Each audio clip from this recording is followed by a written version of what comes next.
everybody. What's going on? It's your girl, Ella World, with the She Likes to Laugh podcast. For my debut episode, I have somebody who is a comedic genius. I wanted somebody that represented resilience, heart, and pure comedic talent. He's opened up for people like legends like D. Ray Davis. He's an artist, he's a storyteller, and he's one of the most unique voices in comedy rising today. Ladies and gents, help me bring a warm welcome to Jessie Macdonald. Ooh, yes, I'm here. Yeah. Hey, Jessie. Hey, how's it going? I'm well. How you feeling? I'm great. How was the drive? It was short. Yeah. I put that leg on autopilot. Okay, period. Yeah, period. Perfect. So I want to go ahead and just dive right into it, okay? Go ahead. Let's get it. I want to take it back to the beginning, right? Mm-hmm. When did you realize that comedy was it for you? 2000. Yeah? 2000, Ali Sadiq, the first person that ever gave me an opportunity. Okay.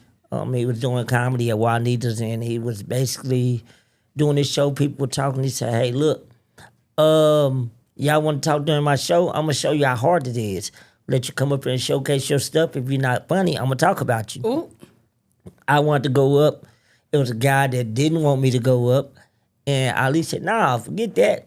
I'm going to bring him on stage. And if he ain't funny, I'm going to talk about his ass too. Period. Throw him to the wolves. So he said, handicap or not, I'm going to let him get it. Yeah. And I went up there and basically just talked about my life. I mean, I didn't have no jokes then. I just talked about myself. Okay. So after I did that, the next day, Chestnut brought me to Memphis. Okay. To do a show for $150 for 15 minutes. And that meant the world to me. Okay. To open up for Ali. So. But I always been a person that anybody can get it. I talk about all people. That's the Arkansas in you, though. I feel like the Arkansas culture, the Memphis culture, it's like you gotta know how to check. You ain't gonna survive out here. They've been doing it all my life. So how I did it is when you able to laugh at yourself, then when other people laugh at you, it don't bother you. And I was top tier in school in Jonan. I know you were. I make you want to fight me. Everything goes. Mamas, grandma, kids, granddad. I don't care. If they pass away, we talk about them too. R.I.P. Yeah. The hell? The hell? So wait, was people really like coming to blows with you? You wasn't out there fighting for real, was it? I did it. I got to the fight. I remember my first black eye. Yeah, what happened? You was talking about their mama? No, what happened? What people used to push me down. Yeah. And they used to put me in the gym, and they would wrap my legs around each other like crisscross. Oh my goodness. And I couldn't get her loose. Oh my goodness. Yeah, his name was Antoine Cathy. Not they braided them together. Yeah, they two-strand twisted your shit. Two-strand twisted my leg. But a guy walked by, and he just walked by and pushed me, said, move your little handicap ass out the way. Because I was that guy, you see me, you got to walk around me. Yeah, period. But I wasn't walking with no crutch then, so my balance wasn't as good. You was walking with no crutch? Yeah, I wasn't walking with the crutch. Okay. But he just walked by me and pushed me down, and I got up, and I went in the back. I went in the hall. He was drinking water. And I told the girls, I said, excuse me, let me get through here. And I leaned against the wall, and I just hit him. I hit him hard. Good. I blacked his eye. He said, see, I wasn't going to even buy out. He hit me so hard. I wanted to fight him. I was like, let me at him. But in my mind, I say, ooh, please don't let this nigga hit me again. Because you know damn well. Hey, I can't see I ain't got number one eye to look out of now. Yeah, but both of us got a black eye. Okay, good. But we cool, though, now. Y'all cool? Y'all still speak to this day? Yeah. I'm old school. We can fight today and still be friends in the next hour or two. Yeah. Or the next day. Yeah. Now, people fight. Now, they ready to kill each other. They get the shooting. You know, I'd rather fight and go back, laugh at it later, and be like, man, remember that time we got to fight? Right. What we get to fight for? If we can laugh at it and show our kids so they can see how we was raised and how we grew up. Yeah. Instead of just because you get whooped, you want to go get the gun, now you want to kill somebody, now life gonna whoop you because you in jail. Right. You putting that energy out there too. Yeah. But you know me, I can't do that. Like once we got beef forever. Nah, we ain't got beef forever. I ain't gonna kill you, but we got beef forever. No, you can't do that. You can't carry that energy. Listen, well, the thing is... Well, I'm going to say you shouldn't. You're right. You shouldn't carry that energy, but, I mean, it's people that I don't get along with, but I'll get along with them to do what we got to do. Yeah.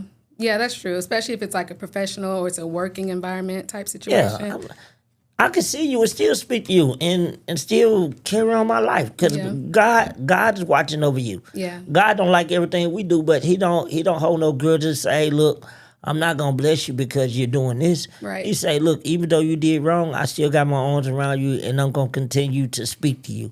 So no matter how bad they do me, I still speak to you and I still carry on because in the end you're gonna be like, hey, I did him wrong and he's still nice to me. Yeah. He still speak to me. Yeah. So it don't eat me up, it eats you up because you're trying to hold that grudge and say, I ain't gonna work with them. I ain't gonna do this for them. But every time I see them, they always say, you good? You straight? Hey, they speak and go on about their business. Yeah. Okay, I feel it. So how did comedy, that's pretty much how comedy first entered your life then, correct? Just on some Jonesing, on some Arkansas, you could get it. Memphis, anybody could get it. Yes. Okay. So how has cerebral palsy shaped your on-stage performance and just your perspective in comedy in general? Be honest, I never knew I had cerebral palsy until I got out of school. Yeah. I knew I had a disability, but I never let my disability stop me from doing what I wanted to do because I didn't know what it was. They were like, after so long, they started saying, hey, we can fix you. We could straighten your back up. We could pop your legs so you can walk straight. And I was like, you do that, I won't be comedian Jessie Macdonald. I won't be Mr. I ain't drunk, I just walk this way. And I started looking at it like the people that inspired me. And some of them don't know it, like DJ Paul. Yeah. DJ Paul, the way his hand is, and I was like, oh, he got a disability, but he not letting it stop him. Right. Then Yin Yang twins, like one of them walk like me and one of them got the little nubs, D-Rock, Kane walk like me and D-Rock got the nubs, and I'm like, man, they showing their disability. I'm gonna show mine. But then I started going back looking at videos as I got older, and I started seeing that the cameras move so fast it never shows their disability. You never know it unless you just really know them. And I was like, why cover it up? You're inspiring other people and don't know it. Now that I got a chance to show people, let me put mine out there in their face and show them that I got it and I can inspire other people to do it. Right. And it's not something that you should sit around and mope about and grump about. I did for a long time, but at the same time, it was like, hey, look, life goes on. Yeah. You got to make the best out of it. You got to get up. You got to get on up. When you start going on stage, man, and you're pouring out what you went through life and making people laugh through that situation, it hit different. Right. So that was my way of shaping myself on stage, going out, giving people the energy, basically just having fun with my disability and not sitting at home feeling sorry for myself. Right. Beautiful. Beautiful. So I always say that laughter is medicine. What is a moment where you felt like comedy genuinely healed something in your life, if there is one? A lot of times, like when I used to try to talk to girls and they wouldn't talk to me because of my disability, I still get that sometime. And sometime having kids and they always say I can't do it, and I traveled all around the world. Yeah, I done been with almost everybody I almost said I want to be with. A lot of them I can call, and it's just showing them, hey, look, just because you can't put in your mind what you can't do. You look at your dad disabled, your dad travel, he cook, he work, he do whatever he got to do to make it happen and don't sit around. Right. Or whatever. And it's like going on stage and see other people laugh at what I do or whatever, just to see you laugh made me feel good because where I was feeling bad at, your laughter, your energy that you gave me came back to me because you say, you know what, I got a daughter that got cerebral palsy and I wish she could see you. I got a son that got a disability. I wish they could see what you're doing. So just being able to do that, to put that out in the universe, and knowing that I touch other people and how I touch them and it come back and it touch me absolutely back the same way. And that just goes back to the whole premise of the show of I really truly feel like laughter is a form of medicine. Even as like a lupus survivor myself, I had a wellness check that I would do is to make sure I can laugh. Because I feel like if you can laugh, you can get through anything. If you can take a moment to be able to step away from your hardships, you can remind yourself that there is happiness and there is laughter, and you can remind yourself that this is not going to be forever. And a lot of times it's... my disability forever. Yeah. It's forever. Don't take that away from me. I see y'all gave me that handicapped parking spot out there. You take that away from me, I wouldn't have got that spot. I think I'm more so speaking to maybe I'm just speaking personally, but how sometimes it can put you in an emotional space. There was a time where it put me in an emotional space where I did have to work through, like, maybe I won't be able to live a normal life. Maybe I won't be able to do the things that I used to be able to do. And if I were to have stayed in that space, I probably wouldn't have. Well, you're still going to go through that. Because I go through it now. Yeah. I didn't think I was going to ever have kids. I didn't think I was going to ever get married. Yeah. I got kids. I done got married. Beautiful. I'm going, we separated right now. We're not together right now, but I still love her. And at the same time, it's like you never thought that you would do this stuff. And then when you do it, it's like, hey, look, life goes on. Yeah. It's somebody out there for everybody. You just got to make the best of it, Yeah. I still sit back and be like, I couldn't play basketball. I couldn't play football. And I teared up because I'm a sports person. But God say, okay, I'm not going to let you play any sports, but I'm going to keep you close to it. And I became a cheerleader. Okay. I became a water boy. So I was still active with them. I couldn't jump up and down, but I hold that bullhorn. I had a loud mouth. I was sure gonna ask you was cheerleading? Yeah, a cheerleader. What you was doing on the cheerleading Holding team? that bullhorn. Yeah, fuck it up. UAPB. Ooh. I'm black and gold all the way high school through college. That's my colors. But it's like he said, okay, I ain't gonna give you this. I'm gonna give you this. I think God knew what he was doing when he say, I'm gonna make you. I think he took his time when he made me. Because he say, if I make him regular, he's not going to be able to heal the world or touch the world the way I want him to. Right. I'm going to give him this disability. With this disability, he got to figure out how to use it and be able to do what I need him to do. Because in the beginning, I couldn't understand why. Yeah. And I was always like, why me? Why me? Yeah. And it's like, as I started progressing in life, doing music, doing comedy, you know what I'm saying? Then I started figuring out the why. Yeah. Then I started seeing other people saying, oh, man, you inspired me. That is the why. Yeah. So everything that he does for you or the position that he put you in, it's a reason why he does that. And if you don't get it, it's going to get harder and harder to you until you get it. But once you get it, it's going to be another obstacle you're going to have to overcome. Yeah. Beautiful. Beautiful. So when you say, look, I got lupus or, you know what I'm saying, you think about it, all the stuff that you could have been going through or could have had. And I complain about the way I walk, and then you got somebody that can't walk. Right. You complain about, you know what I'm saying, my legs don't work that good. You got somebody with no legs. Absolutely. I got a friend with no legs, Always no be legs worse. and no fingers, no hands. His hand look like little oxtails. Yeah. But the thing is, it's like I motivated him and he inspired me. So instead of complaining, you got to think somebody is always worse than you. So Absolutely. take what you got and enjoy it. Absolutely. And that's that resilience that I was talking about in the intro that I really wanted to reflect and wanted to have on camera. So thank you. So on stage, you big, you bold, and you funny as all hell. You I funny say what you thinking. You What funny you wanna as say. all hell. You funny as hell. But I was wondering, is that Jessie all the time? Or when you leave stage, you kind of clock out? Nah, that's me all the time. That's you all the time? Even though with my kids, I'm still me. But Yeah. I be a father. Right. You know.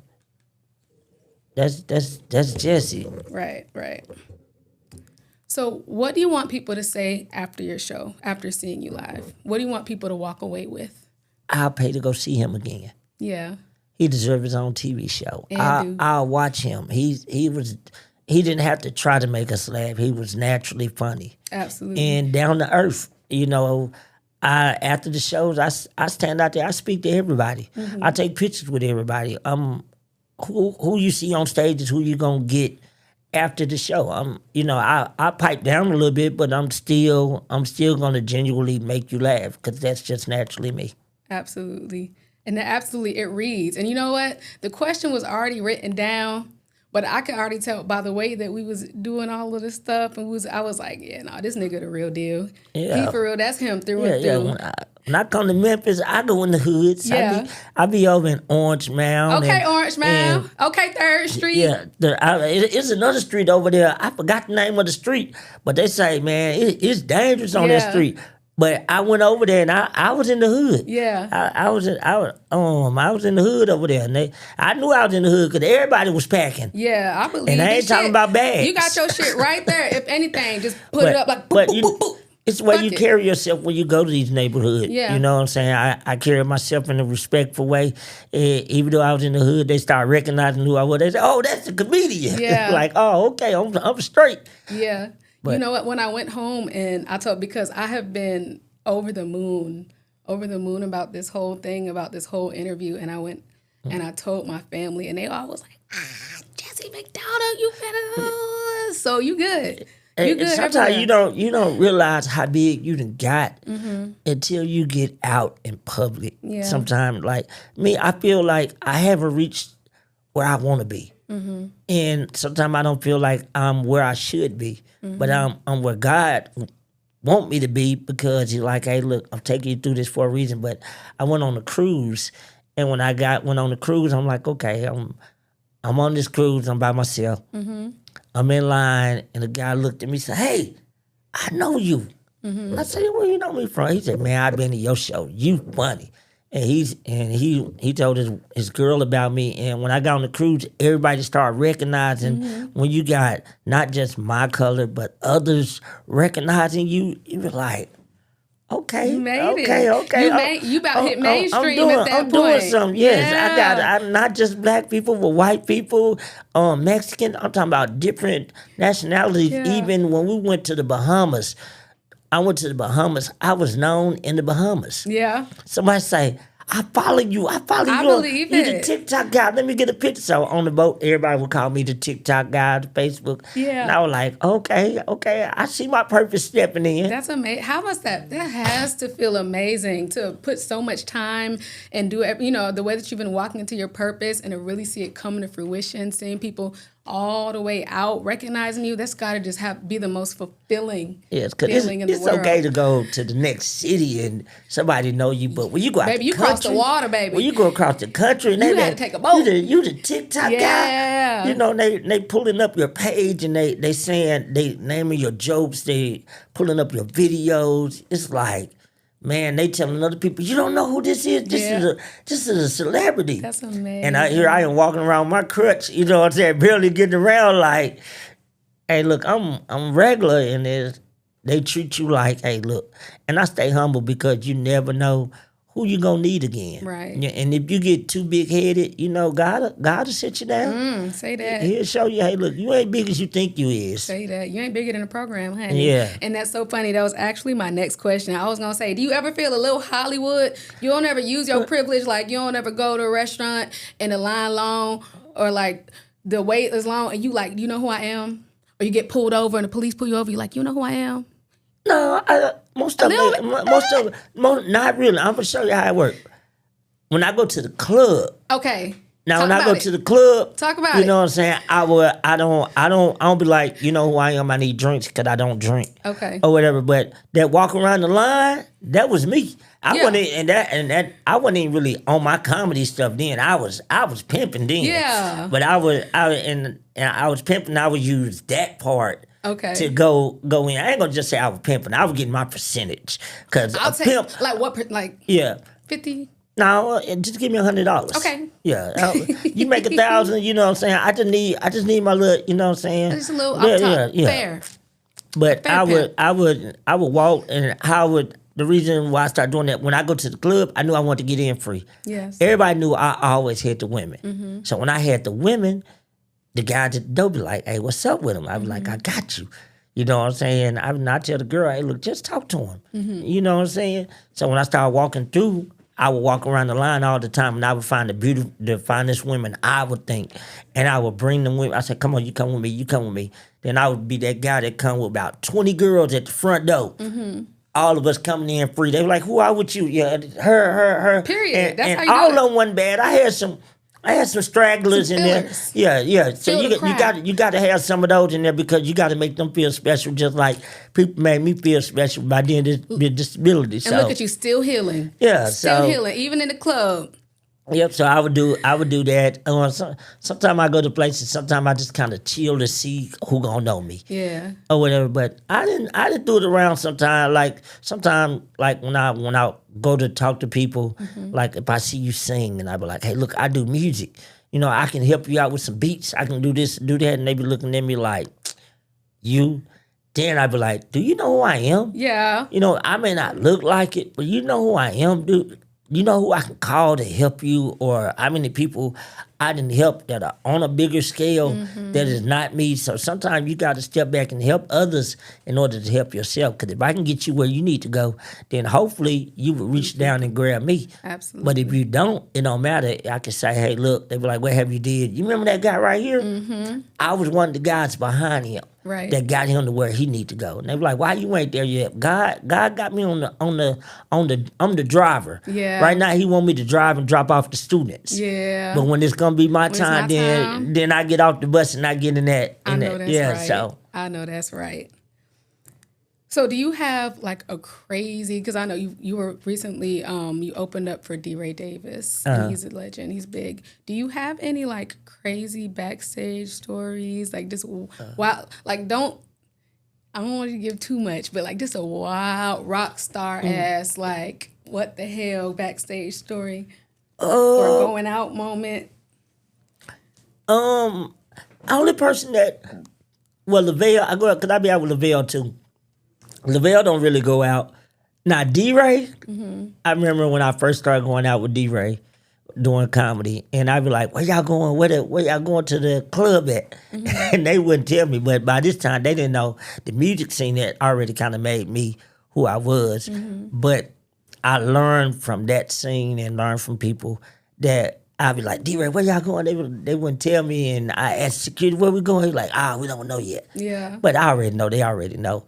So when I find out the Popular Club, I would call the Popular Club. Hey, look, I'm the manager of comedian Jessie Macdonald. And it was this comedian Just Niche. She was with me. I was like, I got comedian Jessie Macdonald and Just Niche. They just got off the road with D-Ray. They in town with D. Ray Davis, and I'm gonna send them up to your club. And I want to know, can you get them a spot, get them a section? He was like, yeah, send them up here. D. Ray gonna be up here anyway. He said, okay, well, I don't know. They want their own section, whatever. Period. You know, you can put them beside D-Ray or whatever, and I would call like I was my own manager, and they would put me up in there, and D-Ray don't come in there. They were like, "How y'all get a section?" They were like, "Cause I learned to call beforehand." And Niche, everywhere we go, she's like, "Jessie gonna get us in." Yeah. We would walk around the line, and then I'd be out with Kerwin Claiborne. Went out on the road with him one time. We were standing in line to go in the club. I said, "Man, do you know how to get in here?" He was like, we just gonna stand in line. I said, I was in the line. You know who I am? I called the comedy club. Hey, look, I got Kerwin Claiborne and Jessie Macdonald outside. They're about to pull up. They may be in line, but could you get them in and get them a section? Did you? and got off the phone. Before you know it, we went around and we was in there. Did you learn that calling? Because I've heard that before. Did you learn the calling as a manager? Did you learn that through your grind? Yes, because I was to get in. I was a guy that passed out flyers. Okay, and a guy named Terry Wilburn and a guy named C Note Casper. They taught me the business part. Like he'd say, everybody I know, you need to get to know. Yeah, because I'm not going to be around you forever. If they're important, you really need to get to know them. So I would. And some people ask me, how do you know who's important? The conversation, their body language, the body movement. Yeah. If they're talking and it's more of a straight face, it's a business. Yeah. If they're talking in a straight face and it's a laugh, that's my homeboy, but it's business. Okay. Now, if it's just a come up, shake my hand, give me dap, and keep it moving, that's what it is. Right. But the body language on the conversation tell you how important they is. Because if it's really important, they really talking about something, they're going to be, got you. I see. Very steadfast. You know what I'm saying? Their face is going to be, show, hey, I'm very interested. Now, if they carry on the conversation and they say something like, okay, you're right. And they laugh, I'm cool with you. and it's still business.